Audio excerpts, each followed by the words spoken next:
What's going on, everybody? It's Carmine from Barmine Tech, and today we're going to be talking about setting up Nginx Proxy Manager. Now, we are going to set it up in Proxmox. We're going to use the Proxmox helper scripts to install it as an LXC container and make the setup so much easier. And I know we have covered this in the past, but today we're going to go dive a little bit deeper into it, and we're going to cover some more of the features that are available in Nginx Proxy Manager and show how you can implement them in your home lab if you're interested. So let's get right into it. So like I said, we're going to be using the Proxmox helper scripts to make the setup a lot easier. And if you notice over here, the website looks completely different. They had a complete overhaul of the entire project, it seems, but it's still going to work the same way. They have all the information about the project and everything else, and we can come over here and we can grab our install scripts. I can come over here to the Barmine Tech server, open up a shell, hit paste, and we can start the setup process. For me, I'm going to run the default install because that'll work fine for me. It'll be pretty quick, and when this is all done, we'll be right back. While that finishes installing, I do want to talk about Nginx Proxy Manager a little bit and what a proxy really does. So in a sense, a proxy manager is just a first hit for web traffic. So if you're on your workstation and you want to reach a certain domain, let's say, if it hits the proxy first, we can do multiple different things. We could allow it, we could drop it, we could filter it, we could put extra security on it, however we might like. What we can do with Nginx Proxy Manager, which we've done in the past, is we can take a IP address. So let's say it's one of our self-hosted services. So it might be something like 192.168.50.2:2424, let's say. We might not want to have to remember that every time to go to the site to get to it. So we can do something like Nginx Proxy Manager to put it to myservice.barmine.org, let's say. And when we go to myservice.barmine.org, it'll automatically proxy it over to the 192.168.50.2:2424. And on top of that, we can add a certificate so we can satisfy the security warning that our browsers normally give us for our self-hosted services and much more. This is what we've talked about in the past, and today we're going to go a little bit further into it. We're going to talk about some of the other things that can be handled in Nginx Proxy Manager, such as access lists to limit access, redirection, and a couple other things. So once this is done installing, we're going to set that up and we'll go from there. And our install's all done. And if I come over here and I just copy this, I could go to it. And here we are at Nginx Proxy Manager, and I can just give it my name really quick, an email address, and then we'll set a password. We'll sign in. And for the first time, this is what we'll see in Nginx Proxy Manager when we log in. First thing we're going to want to do is put it on dark mode. One thing I forgot to mention, as I do sometimes, is that in your Cloudflare, you need to make a couple of DNS records. One is going to be for the proxy host itself, and another is going to be a CNAME record for the domain. I'm going to go over to Cloudflare and show you how to do that really quick. If you're using Cloudflare as your provider, they'll look like this. If you're using a different one, it's going to look a little different, but it's going to be the same idea. I'm going to go into my domain. We're going to go to barminetech.test.net. We're going to go into DNS and then records. In here, you're going to want it to have nothing but where it's going to be with Nginx Proxy Manager, because you don't have any issues when it comes to resolving. So we're going to click add record. We're going to do an A record, and now we're going to do a name. So it's going to be barminetech.test.net. This is you're going to fill in for what you're using. Now over here in the IPv4 address, you're going to put in the IPv4 address of your Nginx Proxy Manager host. So it's going to be this address up here in the URL. We're going to hit paste. You also don't need the slashes or the HTTP colon. So take that out. You just want the IP address. You can see it adjusted over here to DNS only, and that's exactly what we want, and we can leave the time to live to auto. So that's going to be all set. We can click save. We're going to come up, we're going to add another record, and we're going to do a CNAME. And now over here, we're going to add something a little bit different. We're going to put a star, and then we're going to put the domain again. So it'll be barminetech.test.net.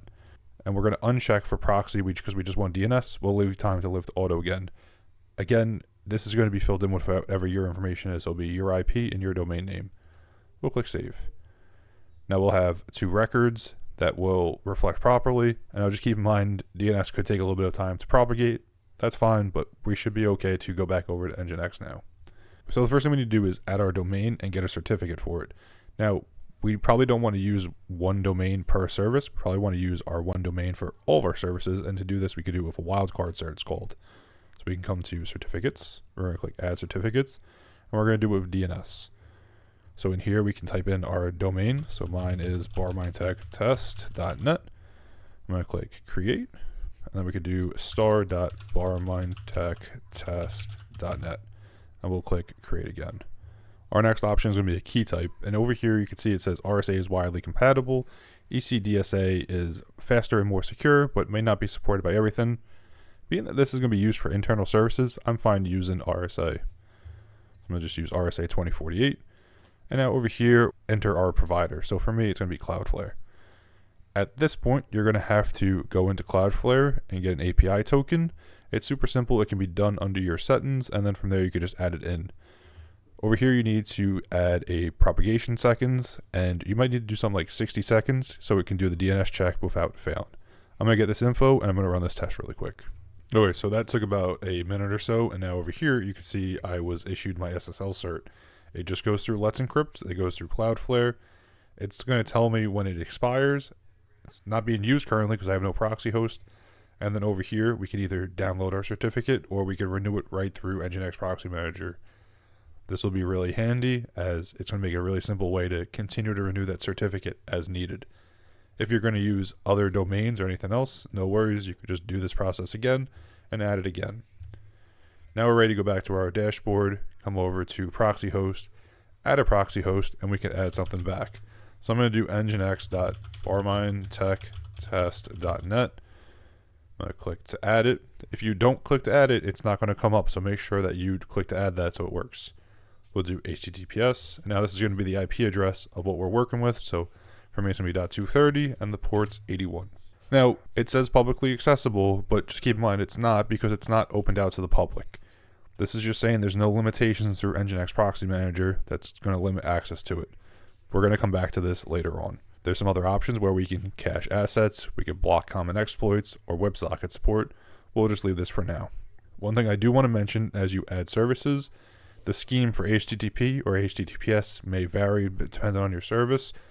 You may have one that doesn't work and just flip it to HTTP or HTTPS or vice versa as you go, and you'll be able to get one that's going to work properly. Custom locations we'll leave blank for now, and then we're going to come over to SSL. And here is where we can select that certificate and it'll get applied. We'll hit save, and now ideally I should be able to click this, and you can see we're having that issue. No worries, we can come back over here, we'll edit it, we'll click HTTP, we'll hit save again. You can see I was messing around with some other ones, and you can see right now it's not working still because DNS has to propagate. One thing we can do is we can try to start doing some pings. So if I do nginx.barmindtechtest.net, you can see it's not resolving yet. And also because I didn't spell barmindtech right. So at this point, unfortunately, I'm kind of stuck because I need DNS to propagate, and that could take a little bit of time. However, I do have Nginx Proxy Manager running on my server, and this is where we can see some better examples while I wait for DNS to propagate. Just keep in mind, it could take anywhere from 5 minutes to half an hour to even longer for DNS to properly propagate after you set those DNS records on your domain. So just keep that in mind if something doesn't work right away. So we're over here in my actual Nginx Proxy Manager that I run in my house, and you can see it looks a little bit different, and that's just because it's a little out of date. The idea is still the same, everything's still going to work the same, it's just going to look a little bit different. Over here, you can see that I have a range of proxy hosts that I have set up, and I do this to make it a lot easier to access my services internally. So you can see over here, I have my mini backup, and if I come over here, it just redirects me straight to my Proxmox mini backup server. This is the easy way of adding different proxy hosts to make it a little bit easier to access services. And we could do this for a wide range of things, so we could add a new one if we were looking to. So I do have another service that I self-host called Trillium Notes. I like it a lot, and we can make a new shortcut for it to make it a little bit easier to access. So I could do notes.barmind.org. I know we're using barmind.org now. It's just because this DNS works already. I could paste in that IP. The destination port is going to be 8080. And now it may be a little bit of a back and forth game playing with it, whether it's going to use HTTP or HTTPS. I'm going to leave it HTTP for now. I'm going to do WebSocket support. Other than this, we shouldn't have to add any of these, but we will see. For the access list, you can see it says publicly accessible. You don't need to worry about this just yet. It's not publicly accessible because it's not going to actually be opened up to the public. It just is referring to the local network, and we're going to talk about this a little bit more later. For SSL, we're going to come over here and select that SSL certificate we made before, and we're going to click Save. If I scroll down over here, we can see I have notes, and it's going to redirect me over to Trillium. Now, I don't have this one set up, but if I did, it would show all of my notes for my CCNP. That would be on my other Trillium notes. Another thing we could do is we could open up a command prompt, and if I ping notes.bormine.org, you can see over here it's going to .5. Now, .5, if we look back over here, is not the Trillium host. Now, this comes back to before when I mentioned how it works as a proxy. So DNS sees it as going to Nginx Proxy Manager, and it proxies it through, and then sends it over to Trillium at the proper IP and service port. This is a really nice way that Nginx Proxy Manager can make managing and accessing different services in your network a lot easier. A really good use for this is if you have other people in your house who aren't as tech savvy and they want to use some of your self-hosted services, like Booklore, which I heard the other day doesn't exist anymore, but which is a bummer because I was really liking it. But if somebody else wanted to use Booklore to read some books, I had it set as books.bormine.org, which made it a lot easier for somebody else to access it instead of the IP import. Just another benefit of using Nginx Proxy Manager versus an IP import. Now, before it gets mentioned, yes, I can make DNS records, I could do it in Pi-hole, and I could do it many other ways. I never did it that way. I've always done it through Nginx Proxy Manager, and I've always been happy with it. Now, this is just one piece of Nginx Proxy Manager. If you could see up here on the top taskbar, there's plenty of others. We could do redirection host, which this isn't something that I personally have a need for in my Homelab, and I don't think many others will.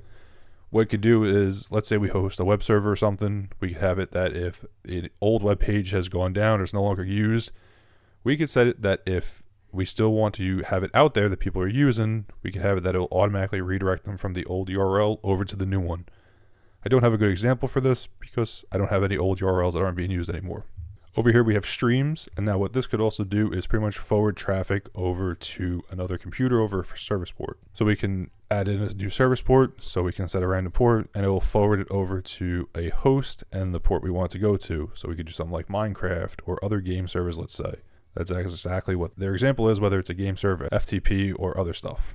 Again, I don't have a direct use for this internally, but something that could be handy down the road. We also have 404 host. So if we have a service that's running in our house, but we don't want others to be able to hit it, we could put it so it has a 404 error page. If only you want to access it, or maybe something else, you could have it so it directly will go to a 404, and you could set that up in here pretty easily. It'll have a custom message, and it could all be set up. Now, we could have access lists, and this is kind of what I was hinting at before of how we can actually go through and restrict traffic to certain sites that go through the proxy. Over here, I have an example that I set. It's just a simple test, and it has authorization that you're going to need a user and password, and it's going to have to come from my computer to access a website. So I put this on my mini media server, and you can see now it's prompted me for a login, and now I'm being permitted through. This is a way that we could proxy traffic locally and limit who can access what if you're interested. Now keep in mind, we could also do it by IP address, subnet, or just username and password. There's a bunch of different options. This could also be good if you're using Nginx Proxy Manager on the outside to limit traffic flow inside. We're not going to be covering that today, and if you are going to use it to proxy traffic from the outside in, it's always best to follow best security practices and other security ideas to ensure that everything is proxied properly and you keep a secure network. I'm not offering any insight on that today, so make sure you do some research before you do that. We could have multiple users in our Nginx Proxy Manager, and I highly recommend you do in case something ever happens where you lose access to one.